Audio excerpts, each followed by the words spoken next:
I'll invite next, please, Christian Faborg Anderson from Emory University School of Medicine. Is Christian here? Better be. Good afternoon, everyone. I'd like to begin by thanking the Planning Committee for allowing me to deliver this talk and my mentor, Dr. Rajani, for his advice and support during this project. The authors have no relevant disclosures. Despite decades of study, the variables affecting dialysis access maturation remain incompletely understood. And while heart disease has recently been implicated as a predictor of AVF fistula and non-maturation, the effect of specific parameters of cardiac function on successful AVF creation has not previously been explored.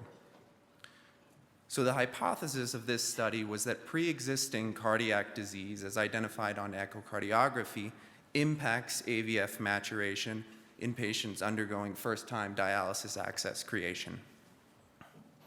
And here's an overview of our methods. We began with a cohort of patients receiving first-time dialysis access creation at a single large academic medical center between the years 2011 and 2018.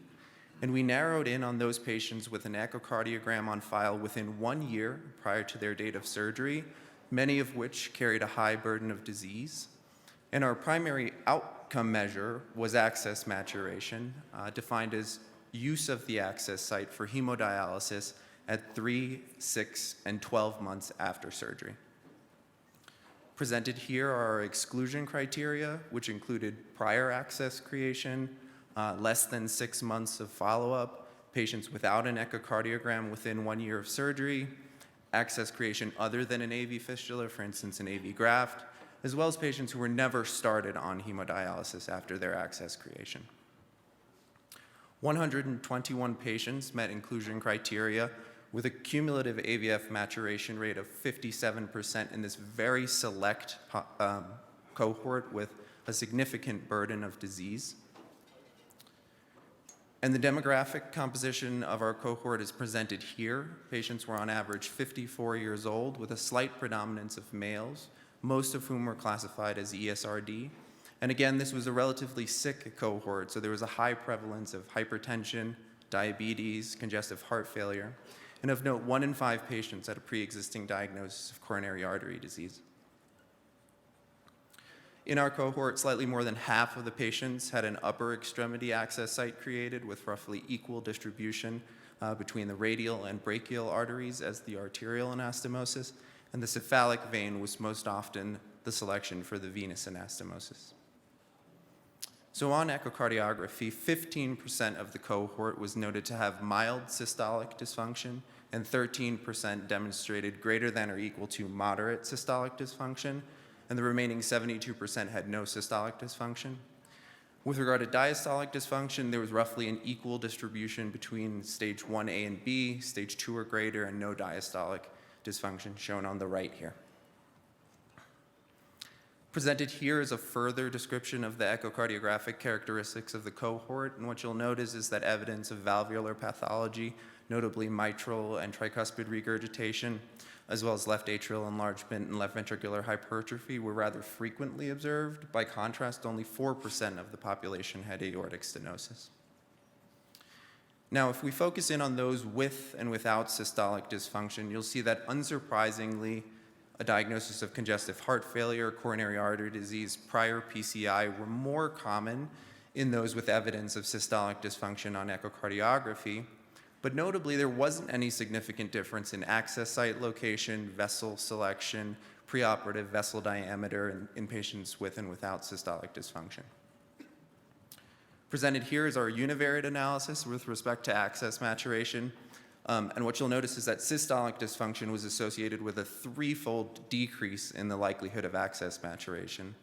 Additionally, a diagnosis of congestive heart failure or coronary artery disease, as well as several other variables related to vessel selection and diameter were also found to be significant. So generally, access sites created in the lower arm using the radial artery and the cephalic vein with smaller vessel diameters were all associated with non-maturation. So then all statistically significant variables from our univariate analysis, in addition to standard demographic variables, were included in our multivariable analysis presented here. And here you'll see that systolic dysfunction, diastolic dysfunction above or equal to grade 2, and then selection of the cephalic vein as the site of venous anastomosis were found to be negatively associated with overall access maturation. And notably, any form of systolic dysfunction carried an over 5-fold risk of access non-maturation, leading us to conclude that systolic cardiac dysfunction has a strong independent association with decreased likelihood of access maturation. So in addition to the limitations inherent to all retrospective analyses, it's likely that the overall health of the examined cohort was inferior to that of the broader CKD ESRD population, simply by virtue of the fact that all of these patients had an echocardiogram within 12 months of their surgery. So again, this was a very sick cohort, and that certainly limits the generalizability of our data. It's also important to acknowledge that the patient's volume status at the time of echocardiogram likely varied across the cohort. So many patients were likely to be receiving their echocardiogram in the setting of a heart failure exacerbation or even a new diagnosis of heart failure. So the images captured on the echocardiogram were likely not in a state of euvolemia. Nonetheless, we recommend careful consideration be given to patients requiring hemodialysis with significant pre-existing cardiac dysfunction, and that evaluation of previous cardiovascular imaging be included in their preoperative assessment. Based on these data, we submit that certain patients may in fact not be appropriate for permanent access creation, as cardiac dysfunction may impede proper maturation of their fistula, and instead, we submit that long-term catheter use should be considered as an alternative. And then finally, looking ahead, it'll be important to evaluate cardiovascular pathology through other imaging modalities, for instance, CT and stuff like that, to more precisely characterize the impact of valvular disease on AVF maturation. And then lastly, it'll be interesting to examine dialysis access candidates with recovered systolic function. For instance, folks who experienced an ischemic event, underwent cardiac rehabilitation, and then compare their AVF outcome profile to the profile of the cohort at hand. And with that, I'd like to thank you all for listening to my presentation, and I'd be happy to take questions at this point. This paper is open for discussion. I think I'll start, Christian. That was really nicely presented. I think it's important data. I guess my question for you is, I was surprised after kind of reading the title of your abstract just how young your patients were. And so a 54-year-old with mild congestive heart failure, I think it's important to think about what the prognosis for that person looks like, and if you have a sense of what the overall survival was in this group of patients, if you have that data, and or if they were even transplant candidates. Yeah, so it obviously was a very sick cohort with multiple comorbidities, and so I think that certainly impacts their long-term prognosis and sort of colors in that picture.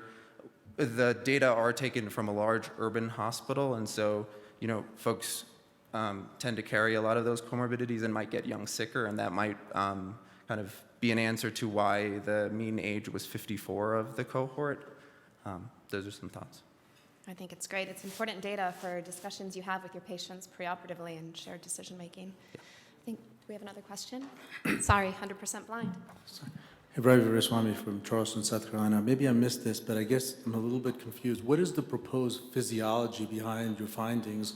I guess maybe that was in your slides and I missed it. The second question is, do you have any data in this patient set of the actual flow velocities through the fistulas? That would be interesting for us to know. Thank you. Yeah, thank you for those questions. To answer the first one, we speculate that inflow is a critical component to fistula maturation. The shear forces necessary to create the endothelial changes that allow for proper maturation. And so, presumably if someone has systolic dysfunction, the forward pump from the heart isn't sufficient to generate those shear forces, and that's why the fistula isn't able to mature. As far as I believe, there is some data from the patient charts that we examined that relate to sort of inflow rates into the artery itself, but that data was incomplete and only was started to be collected, I think at around 2015. Our data spanned from 2011 to 2018, and so it wasn't included because it wasn't necessarily a complete data set for all the patients. Thank you, Christian.